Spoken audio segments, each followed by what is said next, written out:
My name is Margaret. I am years old. My husband's name is William, he is. We live in a small stone cottage at the edge of a quiet village in England. This happened in the year. I work part-time at the village library. I arrange books and help children read. William works for a trading company in London. His job makes him travel a lot, sometimes for days, sometimes for a week. I always miss him when he is gone, but I trust him. He is kind and gentle. He always brings me small gifts, a ribbon for my hair, honey, or a little book of poems. I thought our life was safe and happy. I thought I knew him. I was wrong. It was a gray afternoon. The clouds were low, and the air smelled like rain. I was peeling potatoes by the kitchen window when I heard horses outside. The post rider stopped at our gate post for the carters. He called. I took the letters from him. There was a bill for coal, a notice from the library, and a small cream envelope addressed to William. The handwriting was neat. The town name was Harrowford, a place I did not know. I put the letters on the table, but my eyes kept going back to that envelope. The seal was broken. I told myself I would only look to see if it was important. I opened it. Inside was a small photograph. William sat on a wooden bench in a park. Next to him was a young boy about years old, holding an apple. The boy's eyes were the same blue as William's. There was a letter with it I read.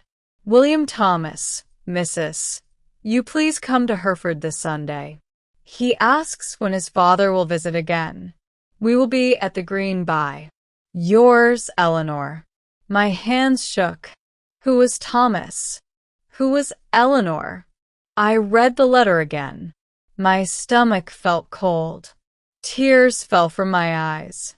I remembered all the times he traveled for work, the long rides through rain and cold, the late-night letters he read alone in another room, the worried look in his eyes when he thought I wasn't watching. I always thought it was because of his hard job. I never ever thought something was wrong. That night, William came home. His coat smelled of rain and smoke. He kissed my cheek and smiled. I'm home, he said. I could not smile back. My mind was full of the letter. We ate dinner in silence. Then I stood and put the letter in front of him. He froze. His fork stopped moving.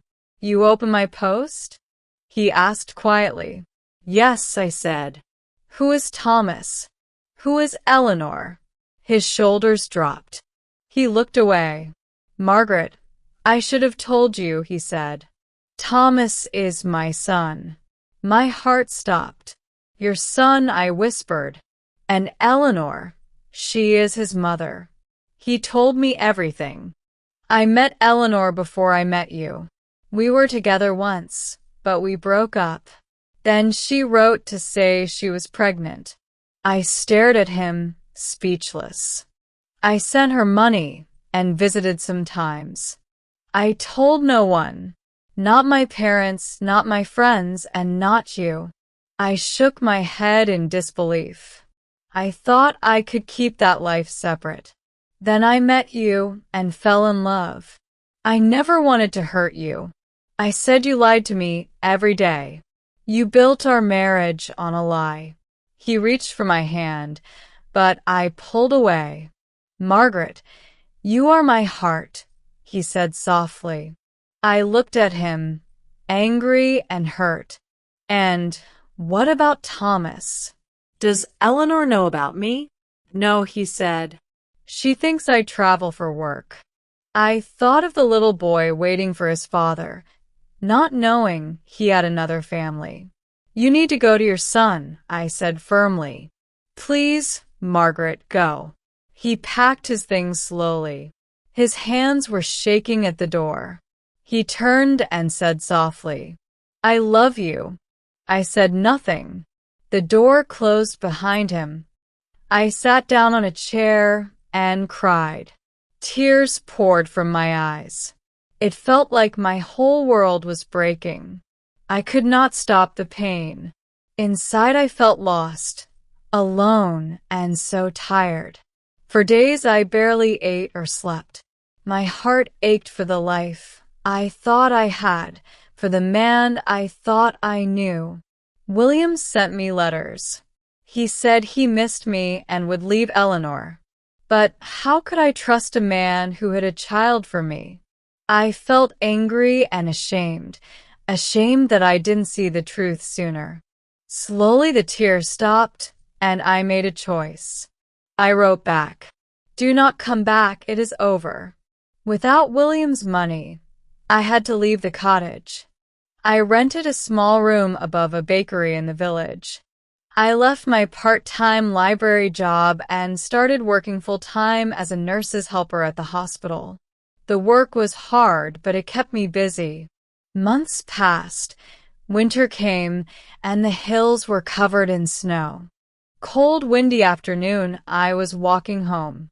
At the end of the lane, I saw William. He was holding the hand of a small boy. It was Thomas.